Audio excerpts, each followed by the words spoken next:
কপাল পোড়া। আমার ছেলেদের বিয়ে দিয়ে ভেবেছিলাম একটু মুক্তি মিলবে আমার। সে কি আর হলো? ঘরে ৩ মহারানী এনেছি। নিজের মাথায় নিজেই কুড়ুল মেরেছি।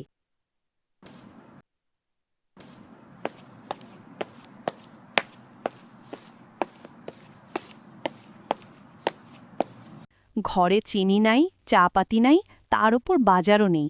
সকালটা এমনিতেই কষ্টের, তার মধ্যে তুমি ঘুম থেকে উঠেই সারাক্ষণ বকবক করো কেন? সকাল কোন সময় হয়েছে? এখন পর্যন্ত কোনো নাস্তা নাই। তোমরা কি আমাকে...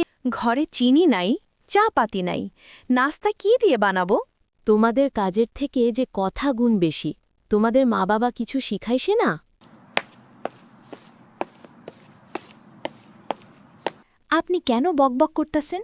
আপনি তো হাড়ে বাতাস লাগিয়ে ঘুরিয়ে বেড়ান। সারাদিন মা যত কাজ তো আমরাই ৩ বউ মিলেই করি। হয়েছে, কত কাজ যে তোমরা করো সে আমার জানা আছে। সকাল হয়েছে সেই কখন, এখনও আমার ঘরে জলখাবার যায়নি কেন? তা যাবে কি করে মা? রাতে যে আপনার ছেলেরা কেউ বাজার করে আনেনি? বাজার না আনলে জলখাবার বানাবো কিভাবে? শুনি আমার ছেলেদেরও কপালটা পোড়া। এমন বাড়িতে বিয়ে দিয়েছে, কোনো বাড়ি থেকে ওদের ব্যবসা ধরিয়ে দেবে সেই উপায়ও নেই। আমাদের বাবারা তো আপনার সংসার দেখবে। তাদের তো আর সংসার নেই, তাই না মা? তাদের কি টকা পড়ছে নাকি যে আপনার সংসার দান দক্ষিণা করবে? তোমাদের কথাবার্তা কিন্তু দিন দিন চরম পর্যায়ে চলে যাচ্ছে। তোমরা যে বাড়াবাড়ি করতাছ, ৩ বউয়ে মিলিয়া দুনিয়াটা আগুন লাগাই দিবা। কি করব মা? আপনি তো সব শিখাইছেন। আপনার ছেলেরা কোনো কাজকর্ম করে না, সব দোষ তো হবে বউদের। যান মা, করে গিয়ে বিশ্রাম করেন ঘরে। খাবার নিয়ে আসতাছি।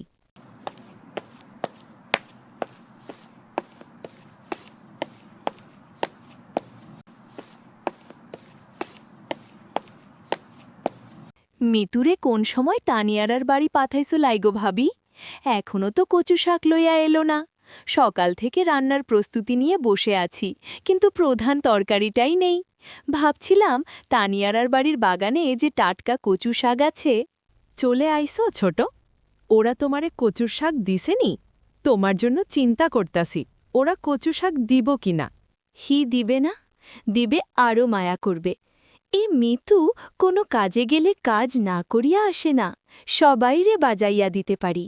আয় রে মিতু, তুমি এই বাড়ি আওয়ার পরে এত কষ্ট হইতাছে, সময় মতো ভাত খাইতে পারি না। এমন বেকার জামাইরা। না ভাবি, একই কষ্ট তো তোমরাও করো। কপালে সুখ না থাকলে কোনো জায়গায় সুখ হয় না। ভাবি ছেলে মেয়ে বিয়ে দিলে জামাই দেখিয়ে বিয়ে দিবেন, হয়তো কপালে এত কষ্ট হতো না। মেজদি, তাড়াতাড়ি হাত চালা, ওরা আইবা খাইবার জন্য। তারা একদিন কাজ করে ৩ দিন বসে থাকে, এভাবে কতদিন আর কষ্ট করমু? ছোট মেজদি ওরার মাথায় ঢোকে না, কিভাবে কাজ করে। ভাবি, আমার থালবাসন ধোয়া শেষ।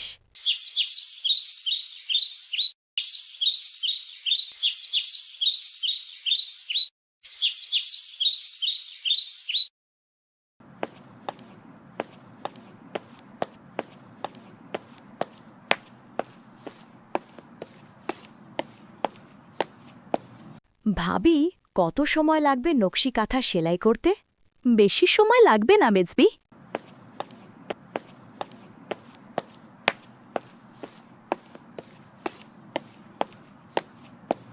কই গো মহারানী, তোমরা কই সবাই? দেখা যায় বাড়ি নীরব। নীরব তো থাকব, তোমার মা সারা দিন বকবক করে। এখন পাশের বাড়ির গেছে আর ৩ বউয়ের সাথে সারাক্ষণ লাগিয়া থাকে। মা ব্যাপারে একটা কথা বলবো না তোমরা? ৩ বউয়ের মার সাথে সারাক্ষণ লেগে থাকো। মা বৃদ্ধ হয়েছে, বাঁচলে আর কয় বছর বাঁচবে? তোমার মা সারাক্ষণ আমাদের সাথে লাগি থাকে। তোমরা একদিন কাজ করো আর ৩ দিন বসে বসে থাকো। তোমার মার জ্বালায় কোন দেশে যাইতাম। মহারানী, ভাত দেও, খিদা লাগছে। আসো সবাই, ভাত খাও। এ কি কালিকচু শাকটা খাওয়া যায়নি? আর কিছু রান্না করছো নানি ভাবি? বাজার থেকে কি তরি তরকারি এনেছিলে যে রান্না করে দেব? তোমাদের কপালে কচুর শাক জুটেছে, বেশি কথা বললে এটাও পাবে না। ভাবি, গত ২ দিন আগে অনেক বাজার নিয়েছিলাম, সব শেষ হয়ে গেছে। এত তাড়াতাড়ি শেষ? বাজার থেকে এনেছি বুঝিস, ঘরে সাজিয়ে রেখেছ, তোমরা না খেয়ে থাকো, আমরা সব খেয়ে ফেলেছি, কথা বোঝা যায়? ছোট বউ, আর কথা বাড়িও না। রাত্রে আমরা বাজার করে নিয়ে আসব। এখন যা আছে তা সবাই মিলেমিশে খাও।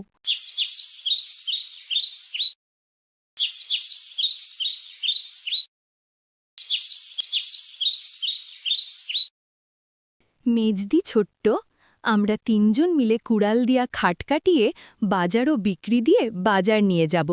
দেখ, তোর বড় ভাই চেষ্টা করতেছে।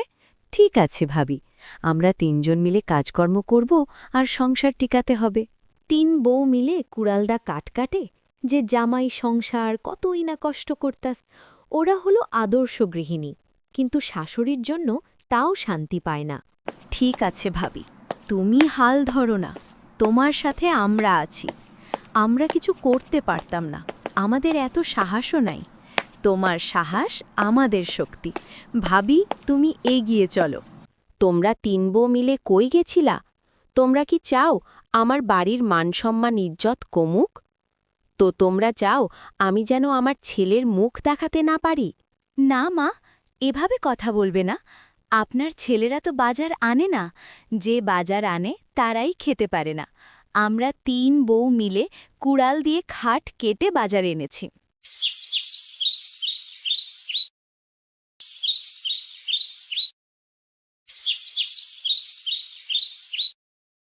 মেজদি, তাড়াতাড়ি করে আলুর ভর্তা কর, ওরা আসার পরে বলবে খেতে দাও, পরে তরকারি রান্না করমুনে। কেনে ভাবি, তারা তো বাজার নিয়ে আসবে আলু ভর্তা, দিয়ে কি ভাত খেতে পারমু? ভর্তা খেতে খেতে আর মজা লাগে না। মেজদি, ছোট তোমাদের সব কাজ শেষ?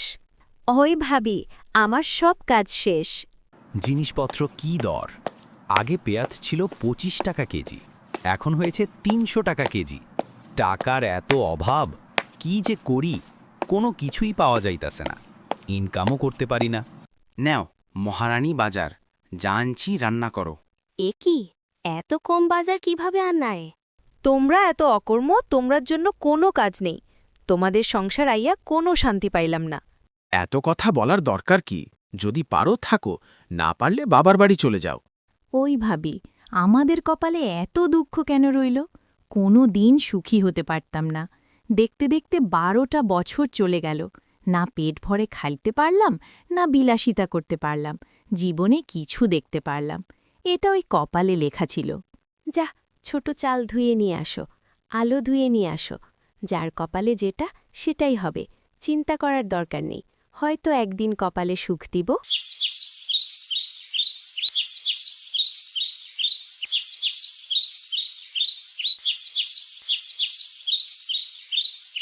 সকাল কখন হয়েছে, এখন বুঝি উঠান ঝাড়ু দেও?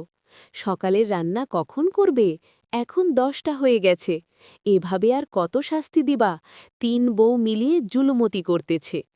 আপনার ছেলেরা কি এমন বাজার এনেছে যে হাতি ঘোড়া রান্না করব? আপনি তো ছেলেরারে বানাইলা অলস, কিছুই চিনে না জানে না। সাহস কি হলো আমার সামনে কথা বলার দিন? তোমার কথাবার্তা বেড়ে গেছে, মুখে মুখে তর্ক করো। বেয়াদব মেয়েরা, আবার আমার ছেলেরা নাম নালিশ দেয়। মা, আপনি কি আমাদের সাথে ৩ বেলা ঝগড়া না করলে আপনার মনের জিত মেটে না? এত জ্বালাপড়া কিভাবে হয়? আমি আর এই বাড়িতে থাকব না, তোমরাই থাকো। আজ অন্যত্র চলে যাব।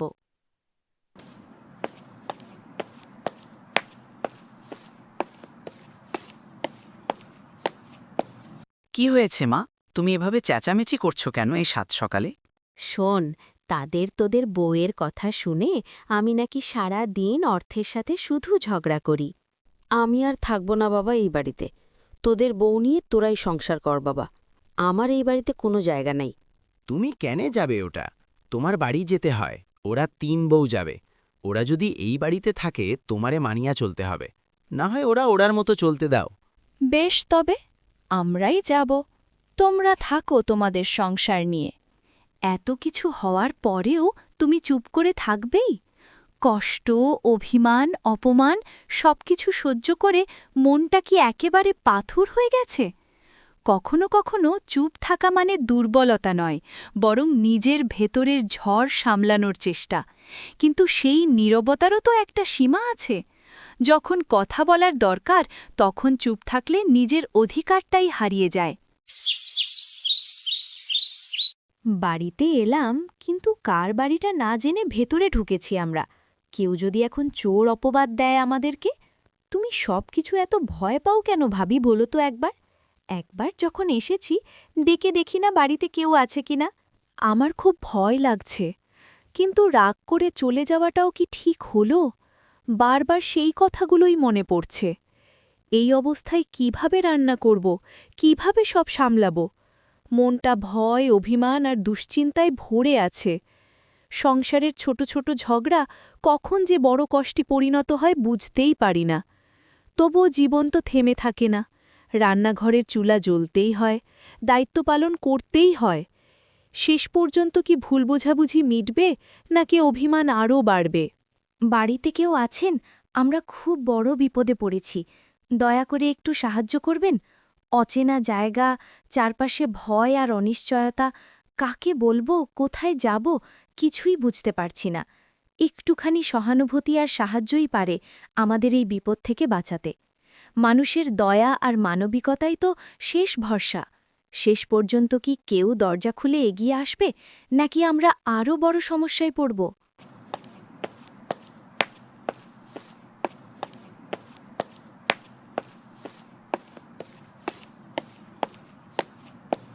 কে তোমরা? তোমরা কি চাও? আমরা ৩ বউ আপনার বাড়ি। যদি একটু জায়গা দিতেন কত উপকার হতো।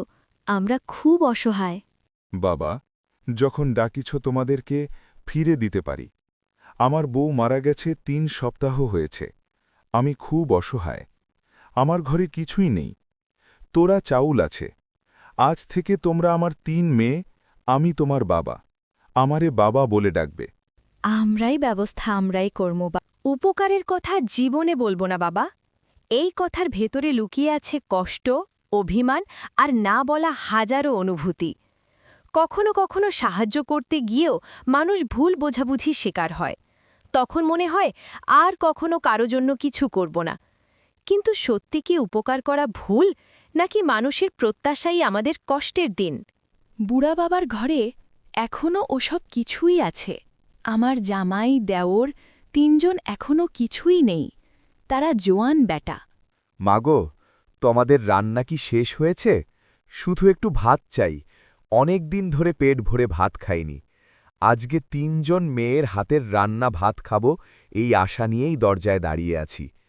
ক্ষুধা মানুষকে কতটা অসহায় করে দেয় তা হয়তো না খেলে বোঝা যায় না। চোখে লজ্জা, মনে কষ্ট, তবুও পেটের দায়ে বলতে হচ্ছে। অনেক দিন পরে পেট ভরে খেয়েছি, খুব মজা হয়েছে। আমরা ৩ জন মিলে নতুন স্বপ্ন নিয়ে কাজ শুরু করেছি। সুস্মিতা দায়িত্ব নিয়েছে বেগুন গাছ আর টমেটো গাছ লাগানোর। প্রতিদিন ভোরে সে জমিতে গিয়ে যত্ন করে গাছগুলোর পরিচর্যা করে, পানি দেয়, আগাছা পরিষ্কার করে। ধীরে ধীরে সবুজ গাছে ফুল আসে। তারপর ছোট ছোট বেগুন আর লাল টমেটো ধরতে শুরু করে। অন্যদিকে মিতু হাঁস পালন করছে। সে ভালোভাবে হাঁসগুলোকে খাওয়ায়, যত্ন নেয় আর প্রতিদিন তাজা ডিম সংগ্রহ করে বাজারে বিক্রি করে। আমরা ৩ জন একসাথে পরিশ্রম করি, কষ্ট করি, কিন্তু মনে অনেক আনন্দ। আমাদের ছোট্ট এই উদ্যোগ একদিন বড় সফলতায় রূপ নেবে, এই আশা নিয়েই এগিয়ে যাচ্ছি। দেখো সুস্মিতা, মিতু, আমার শশার ক্ষেতটা কত সুন্দর লাগছে। সবুজ লতাগুলো মাটির ওপর দিয়ে ছড়িয়ে গেছে, যেন এক টুকরো সবুজ কার্পেট বিছানো। প্রতিটি গাছে ঝুলছে টাটকা সতেজ শশা, দেখলেই মন ভরে যায়। সকালের রোদ যখন পাতার ওপর পড়ে, তখন শিশির ভেজা পাতাগুলো চকচক করে ওঠে। হালকা বাতাসে লতাগুলো দুলতে থাকে, আর পুরো ক্ষেত জুড়ে এক ধরনের শান্ত আর তৃপ্তির অনুভূতি ছড়িয়ে পড়ে। যত্ন, পরিশ্রম আর ভালোবাসা দিয়ে গড়া এই ক্ষেত এখন আমাদের গর্ব। সব কিছু আমরা ফসল হইছে, এখন আমরা ভালো মন্দ কিছু খাইতে পারব, অভাব দূর যাইবে। বাবা, আমরা কি একদিন সবকিছু খেতে পারব? আমাদের কি এই অভাব একদিন দূর হবে? এই প্রশ্নগুলো প্রতিদিন আমাদের মনে ঘুরে বেড়ায়।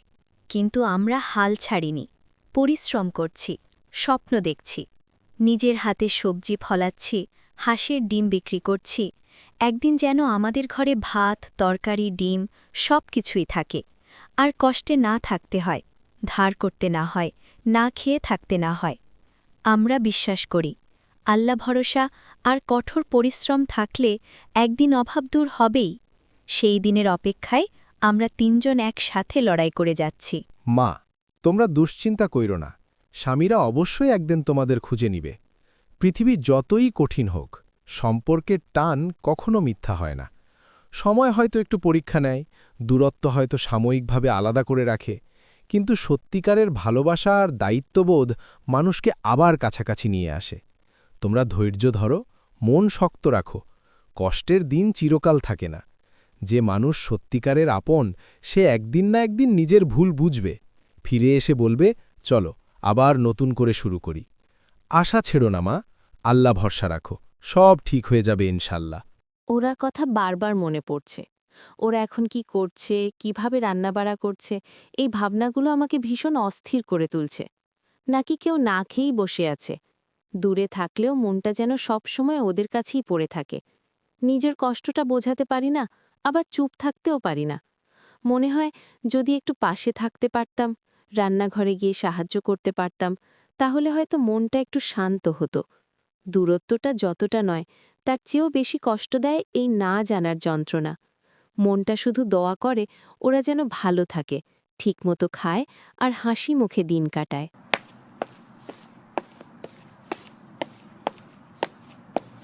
বাবা কোথায় গেল? কিছু না বলেই কেমন করে যেন বেরিয়ে গেল। বারবার দরজার দিকে তাকাই, যদি এখনই ফিরে আসে। মনে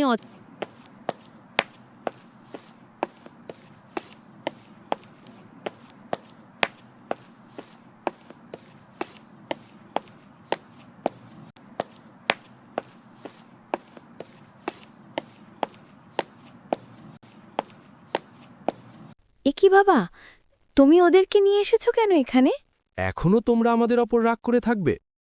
ছোট্ট ভুল বোঝাবুঝি থেকে যে দূরত্ব তৈরি হয়েছে, সেটা কি এত বড় যে সম্পর্কটাই এখনও কি আমাদের উপর রাগ করবে? রাগ করার মতো কাজ করলে তো রাগ করমই। আপনারা আমাদের জীবনটাকেই যেন একেবারে সংগ্রামে ভরে দিয়েছেন। প্রতিদিন নতুন নতুন কষ্ট, অপমান আর চাপের মধ্যে বাঁচতে বাঁচতে মনটা ভেঙে গেছে। চুপ করে সহ্য করেছি অনেক দিন, ভেবেছি একদিন সব ঠিক হবে।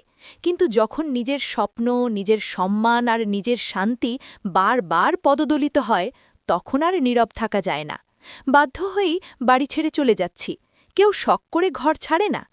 এই ঘরেই ছিল আমাদের হাসি, কান্না, স্মৃতি।